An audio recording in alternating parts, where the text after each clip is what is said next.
മഞ്ഞുമാസത്തിന്റെ ദോഷങ്ങൾ അകറ്റാൻ വടക്കേ മലബാറിലെ വീടുകളിൽ കർക്കടക തെയ്യങ്ങളെത്തി.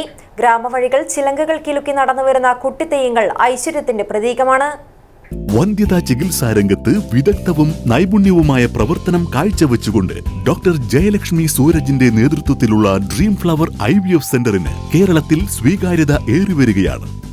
Dream flower IVF centre, bank road, Kasaragod. നിറഞ്ഞു പെയ്യുന്ന മഴയത്ത് വടക്കേ മലബാറിൽ വീടുകൾ തോറും കയറിയിറങ്ങുകയാണ് കർക്കിടക തെയ്യങ്ങൾ.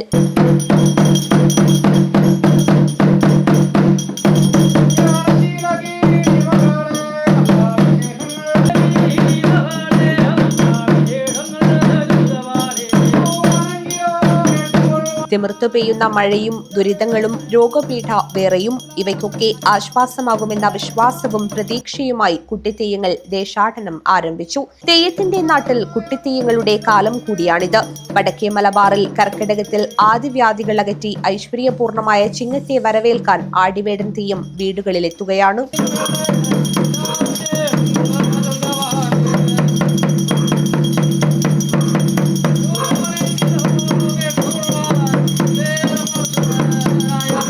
ശിവപാർവതി സങ്കല്പമാണ് ആടിവേടന്റെ ഐതിഹ്യം. ഒറ്റവേഷത്തിലും ഇരട്ടവേഷത്തിലും ആടിവേടൻ വീടുകളിലെത്തുന്നു. അർദ്ധനാരീശ്വര സങ്കല്പത്തിലാണ് ഒറ്റവേഷം. ആടി എന്ന പാർവതി വേഷം കെട്ടുന്നത് വണ്ണാൻ സമുദായത്തിലെ കുട്ടികളും വേടൻ എന്ന ശിവവേഷം കെട്ടുന്നത് മലയ സമുദായത്തിലെ കുട്ടികളുമാണ്. ആടിവേടൻ ചെണ്ടയുടെയും തോറ്റംപാട്ടിന്റെയും അകമ്പടിയോടെയാണ് എത്തുന്നത്.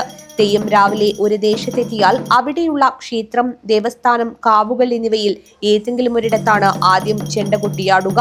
തുടർന്നാണ് വീടുകളിൽ കയറിയിറങ്ങുന്നത്.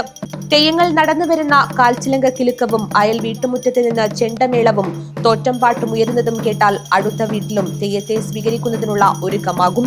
പിന്നെ പൂമുഖത്ത് നിലവിളക്ക് കൊളുത്തി വിശ്വാസികൾ ആടിവേടനെ കാത്തിരിക്കും. ചെണ്ടയ്ക്കൊപ്പം കയ്യിലുള്ള മണിയുടെ താളത്തിൽ തെയ്യം ചുവടുവയ്ക്കും. തെയ്യം ആടിയ ശേഷം വീട്ടിലെ സ്ത്രീകൾ ഗുരുസിവെള്ളവും കത്തിച്ച തിരിയുമായി മുറ്റത്തെത്തും. തളികയും തിരിയും വടക്കൂട്ട് 3 പ്രാവശ്യം ഒഴിഞ്ഞു മറിക്കും. ഇതോടെ ദോഷങ്ങൾ പടിയിറങ്ങിയെന്നാണ് വിശ്വാസം. ഇപ്പോൾ തെയ്യാടുന്നത് കർക്കിടക തെയ്യാണ്. കർക്കിടക മാസത്തിലെ ആദ്യം വ്യാധിയുമാറ്റി ദുരിതകളായിട്ട് വീടുകളിൽ പുതിയ ചിങ്ങപ്പുലരിയെ വരവേൽക്കാൻ വേണ്ടിയിട്ടാണ് ഈ തെയ്യം കൊണ്ടാടുന്നത്. കർക്കിടകം 1 മുതൽ ചിങ്ങം 1 വരെയാണ് അള്ളടമുക്കാൽ നാട്ടിനകത്ത് മടിയൻ ക്ഷേത്രപാലകൻ്റെ ഈ ദേശപരിധിയിൽ തെയ്യാടുന്നത്. 1 ശ്രീ കുറുമ്പയിലാണ് അവസാനം. പിന്നെ സംക്രമത്തിന് 3 തെയ്യം ഒന്നിക്കുന്നത് മടിയൻകുലത്താണ്. അത് കഴിഞ്ഞാൽ 1-ാം തീയതി കടപ്പുറം കുറുമ്പാവതി ക്ഷേത്രത്തിൽ ആടിയിട്ട് തെയ്യാട്ടത്തിന് സമാപനം കൊള്ളും. ആടിവേടന് ദക്ഷിണയായി പണവും നെല്ലും തേങ്ങയും നൽകും. പ്രതിബന്ധങ്ങളെല്ലാം അതിജീവിച്ച് നാടിന്റെ ക്ഷേമത്തിനായി കർക്കിടകം 31 വരെ ഓരോ വീടുകളിലും കൈമടികളും കിലുക്കി കുട്ടിത്തെയ്യമെത്തും. ആദികളും വ്യാധികളും അകറ്റാൻ. News bureau, Kanhangad.